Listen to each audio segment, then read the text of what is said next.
Assalamualaikum, perkenalkan nama saya Suci Fitriani Apsa dengan NIM 20080016201.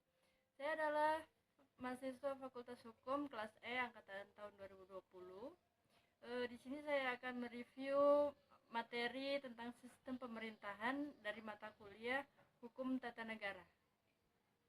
Sistem pemerintahan mempunyai sistem dan tujuan untuk menjaga suatu kestabilan negara itu. Namun, di beberapa negara sering terjadi tindakan separatisme karena sistem pemerintahan yang dianggap memberatkan rakyat dan merugikan rakyat. Kira-kira sistem pemerintahan itu apa sih? Nah, sistem pemerintahan itu sendiri adalah sistem hubungan fungsional antara lembaga negara dalam menjalankan kekuasaannya di dalam suatu negara untuk mencapai tujuan-tujuan bersama. Nah, sistem pemerintahan itu sendiri terbagi menjadi 3, yaitu ada sistem pemerintahan presidensial, sistem pemerintahan parlementer, dan sistem pemerintahan referendum. Sistem pemerintahan presidensial merupakan sistem pemerintahan di mana kepala pemerintahan dipegang oleh presiden dan pemerintah tidak bertanggung jawab kepada parlemen atau legislatif. Menteri bertanggung jawab kepada presiden karena presiden berkedudukan sebagai kepala negara sekaligus kepala pemerintahan. Beberapa contoh negara yang menganut sistem pemerintahan presidensial yaitu Amerika Serikat, Pakistan, Argentina, dan salah satunya ada Indonesia juga. Menurut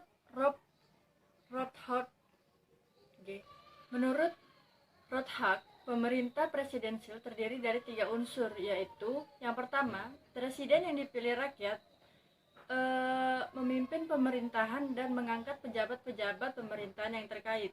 Yang kedua, presiden dengan Dewan Perwakilan memiliki masa jabatan yang tetap, tidak bisa saling menjatuhkan. Yang ketiga, status yang tumpang tindih antara badan eksekutif dan badan legislatif. Ciri-ciri sistem pemerintahan presidensial yaitu 1. Penyelenggara negara berada di tangan presiden. Presiden adalah kepala negara sekaligus kepala pemerintahan. Presiden tidak dipilih oleh parlemen, tetapi dipilih langsung oleh rakyat atau suatu dewan majelis.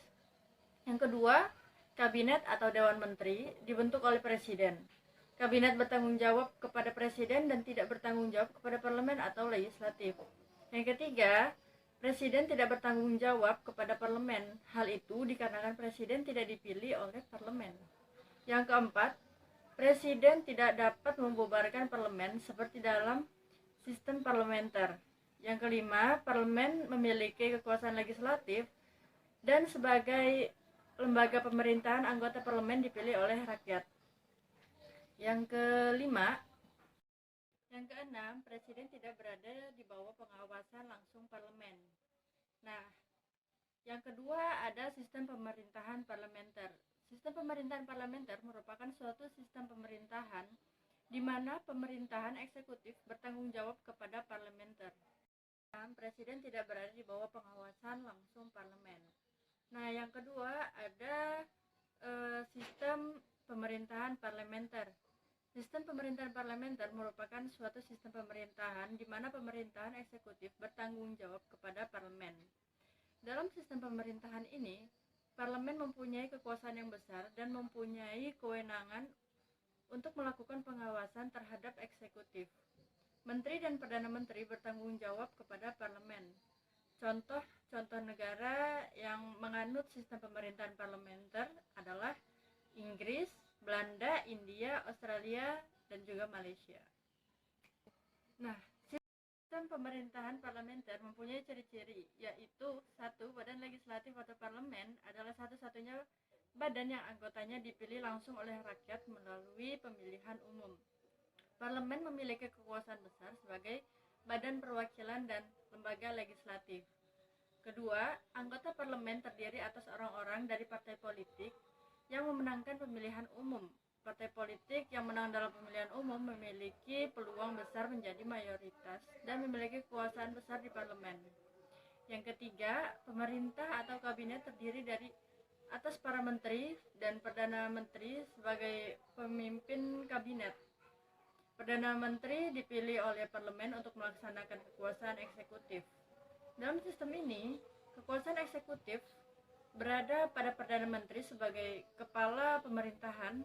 Anggota kabinet umumnya berasal dari parlemen. Yang keempat, kabinet bertanggung jawab kepada parlemen dan dapat bertahan sepanjang mendapat dukungan mayoritas anggota parlemen.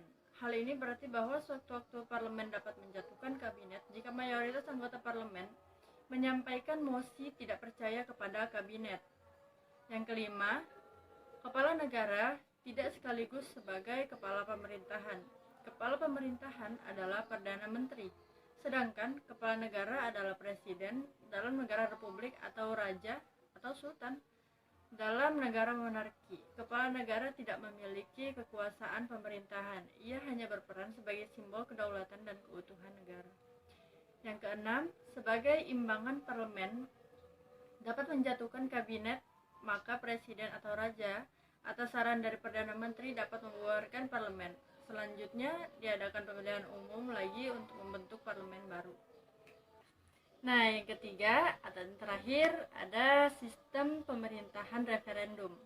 Dalam sistem ini diambil hal-hal yang terbaik dari sistem pemerintahan presidensial dan sistem pemerintahan parlementer.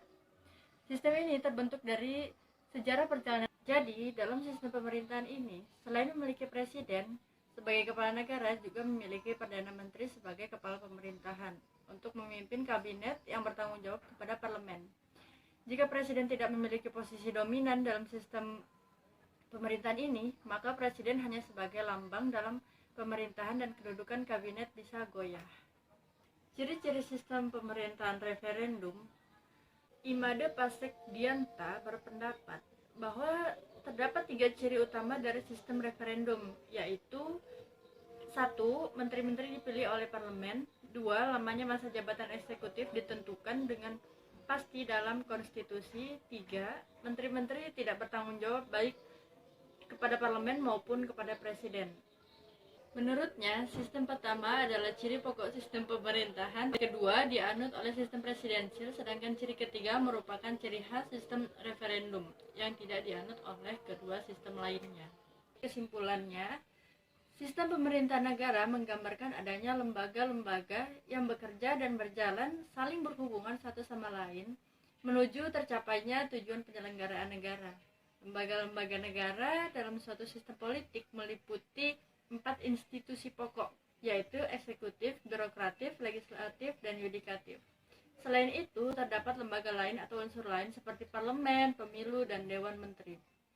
Pembagian sistem pemerintahan negara secara modern terbagi 2, yaitu presidensial, parlemen, dan referendum. Dalam sistem parlementer, badan eksekutif mendapat pengawasan langsung dari legislatif. Sebaliknya, apabila badan eksekutif berada di luar pengawasan legislatif, maka sistem pemerintahannya adalah presidensial. Oke, jika ada kesalahan saya mohon maaf. Terima kasih dan selamat menonton.